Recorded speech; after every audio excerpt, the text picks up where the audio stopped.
Does it feel like things around you, everything around you, is getting a little bit worse?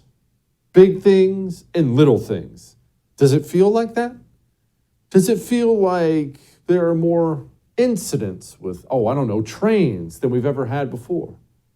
More plants being lit on fire. But okay, those are the big things. Let's set that aside. Does it feel like customer service has gone downhill? Waiters, waitresses. Does it feel like the quality of the goods and services you've purchased, does it feel like that's gone downhill? And I could cite for you education statistics right now on kids graduating from high school or college, and I could cite for you the declining rapidly reading levels in math, but I don't really have to do that for you. Have you interacted with somebody who has graduated high school recently?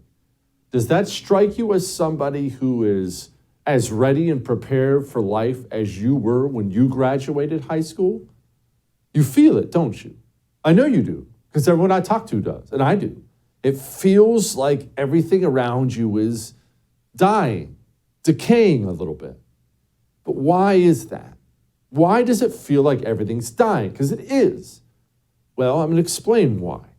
Let's do a little story, all right? A fake story, but it's a story. Me. Talk about me for a moment. I'm starting a home building company, Jesse's construction company. But when I go out there and I look for the guy who's going to do the drywall, the guy who's going to pour the concrete, when I go look for the superintendent who's going to run the jobs, when I go find the office administrator, she's got to handle all the paperwork, accounts payable, accounts receivable. When I'm staffing up Jesse's construction company, Jesse's Home Builders, you know what I'm looking for? Am I looking for that guy who's been pounding nails for 10 years? He knows what he's doing? Am I looking for the superintendent? He's been doing this 20 years. He knows the ins and outs. Am I looking for the secretary who can type 10,000 words a minute and knows Excel? No.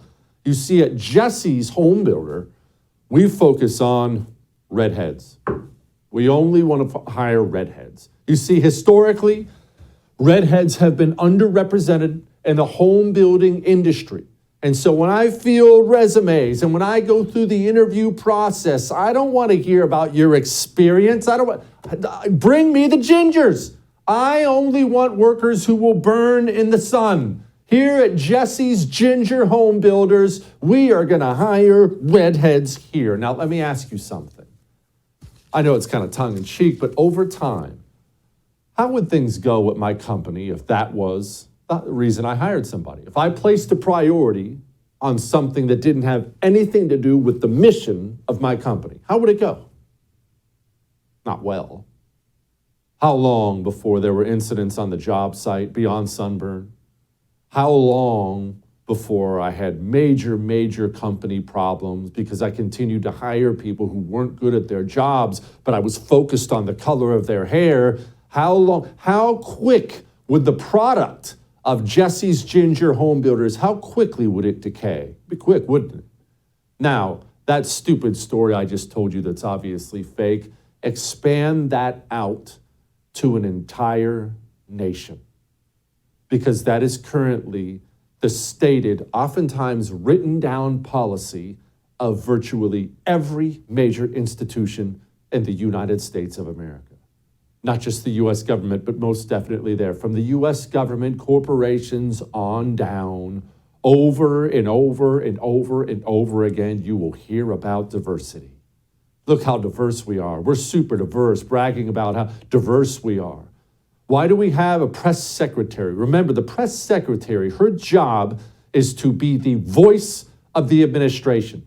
It wouldn't matter if she had 8 eyes and was a human incarnate spider. If she could communicate properly, she would be qualified for the job. It is the only thing that matters. Doesn't matter if she's 8 feet tall, 2 feet tall, black, white, Asian, no matter what. Her job is to be the voice of the White House. That is her job. We call her affectionately here on the show Karine Diversity Hire because she got hired because she's a black lesbian. She can't speak in complete sentences. Credit to Karine, though, she seems to know that because when pressed at all about the disaster that is the Biden administration, look at what she brags about. I want to take the opportunity to lay out how diverse the president's cabinet has been, how diverse the president's administration has been. The cabinet is majority people of color for the first time in history. The cabinet is majority female for the first time in history. A majority of White House senior staff identify as female. 40% of White House senior staff identify as part of the racially diverse communities. And a record 7 assistants to the president are openly LGBTQ+. So again, this is something that the president prides himself on. That he actually has taken action to show the diversity of this administration. Jesse's Ginger Home Builders was a funny little tongue-in-cheek way to open the show, but it does get a little bit more sobering when you realize the entire United States government is run in exactly that way. When they're sitting people down for interviews with critically important positions in this government, positions that affect your life, my life, positions that may cost lives. They don't sit them down and say, okay, what job are you here for? What are your qualifications for the job? They look at a room full of people and they say, wow, no, get rid of Whitey. Hey, white guy's got to go. Hey, we've already got too many Asians. We got to dump him. There's a woman there. Do we have enough women yet? Oh, we're not at half staff for the women. Let's get rid of the men. They place a priority on what doesn't matter at all. And that's why everything's dying. I had a pilot write to me, email to me. I have a bunch of pilots who email in ever since I went off about the vaccine mandates. We've developed a pilot viewership here for the show, and I'm writing. I had a pilot email into me and warn me about air travel in this country. You see airline after airline after airline. You can go see all their advertisers now. We need more women. We're hiring more black people. We're getting more and more diverse in the cockpit, openly bragging about stashing people in the cockpit with 300 lives at their fingertips, and their qualification is the color of their skin or their gender. And oh, by the way, it's not just pilots, it's the air traffic controllers. And, well, you know what? Here's a better example. I want you to sit back and breathe this in. It's going to be difficult to watch. I'm just warning you right now. I want you to breathe this in. The FAA, kind of a big deal. The big cheese nominated to run the FAA. Here's a minute or two worth of the person who's going to be running things.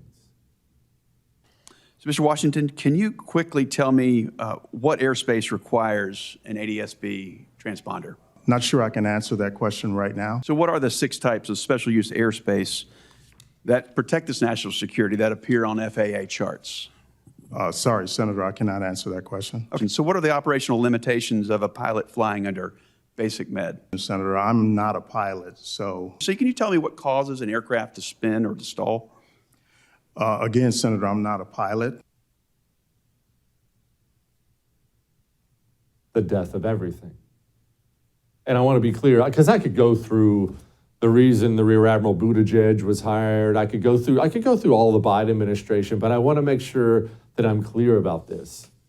Yes, it's pervasive throughout the U.S. government, from the FAA to the military. This is going on everywhere.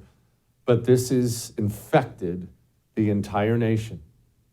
As Harvard crowds out the qualified in order to get in more unqualified so they can be more diverse. Columbia University already announced they're ditching the ACT and SAT. Why? Because they're bad tests? No, because black people weren't doing well enough on them, so they dumped it. This is going on in corporate America. I already brought up the airline industry, but it's so much worse than that. Point after point after point. Cultural institution after cultural institution after cultural institution. They have all renewed their focus, so they now focus on what doesn't matter, and they sacrifice what does matter. And that's why now you regularly run into utter morons in critical positions of power because they were hired for reasons other than their qualifications. And now you know why I call it the death of everything.